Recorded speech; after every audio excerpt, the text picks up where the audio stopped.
হাতে যদি খুব কম সময় থাকে তাহলে ডিমের এই দুর্দান্ত স্বাদের রেসিপিটা কিন্তু বাড়িতে খুব কম সময় বানিয়ে নিতে পারবেন।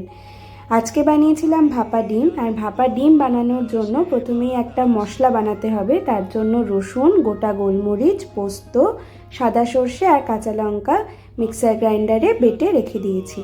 এরপর স্টিলের বাটিতে অল্প একটু সর্ষের তেল দিয়ে বাটির গায়ে ভালো করে সেটাকে ব্রাশ করে নিয়ে দুটো ডিম ফাটিয়ে দিয়ে দিয়েছি, আর তার মধ্যে দিয়ে দিয়েছি সামান্য একটু লবণ আর সামান্য গোলমরিচ।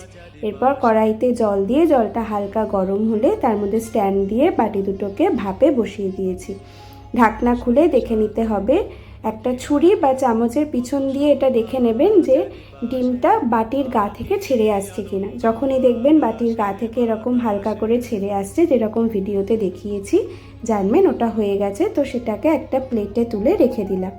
এরপর ফ্রাই প্যানে অল্প একটু সর্ষের তেল দিয়ে ওই ভাপা ডিমগুলো হালকা করে একটু ভেজে নিয়েছি, এতে টেস্টটা কিন্তু আরও দুগুণ বেড়ে যায়।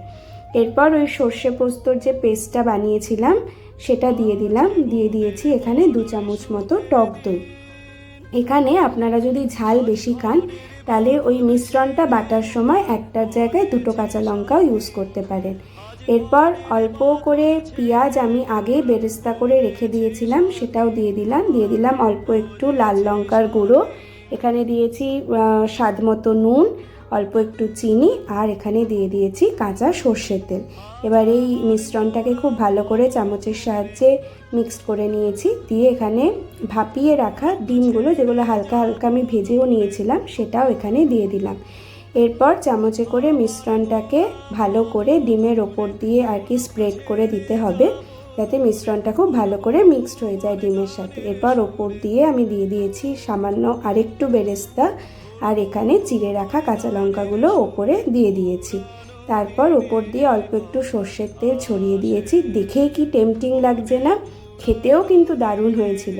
দিয়ে তারপর টিফিন বক্সের ঢাকনা একদম বন্ধ করে কড়াইতে আবার জল দিয়ে স্ট্যান্ড বসিয়ে এটাকে ভাপে স্টিমে বসিয়ে দিয়েছি। আপনার আধা ঘন্টা থেকে 40 মিনিট মতো টাইম লাগবে। তারপর দেখুন আমাদের ভাপা ডিম রেডি। এবার চলুন এটাকে বেড়ে ফেলি। খেতে কিন্তু অসাধারণ হয়। সর্ষের তেলের একটা ঝাঁঝালো গন্ধ প্লাস সর্ষে পোস্তর একটা টেস্ট, অপূর্ব খেতে। গরম ভাতে পরিবেশন করুন, আর রেসিপিটা অবশ্যই বাড়িতে বানাবেন আর আমাকে জানাবেন কেমন খেলেন। ভালো লাগলে ভিডিওটা একটা লাইক করে দেবেন। দেখা হচ্ছে পরের শর্টসে। আর আমার চ্যানেলে যদি আপনারা নতুন হন তাহলে কিন্তু সাবস্ক্রাইব করে নেবেন। সবাই ভালো থাকবেন। টাটা।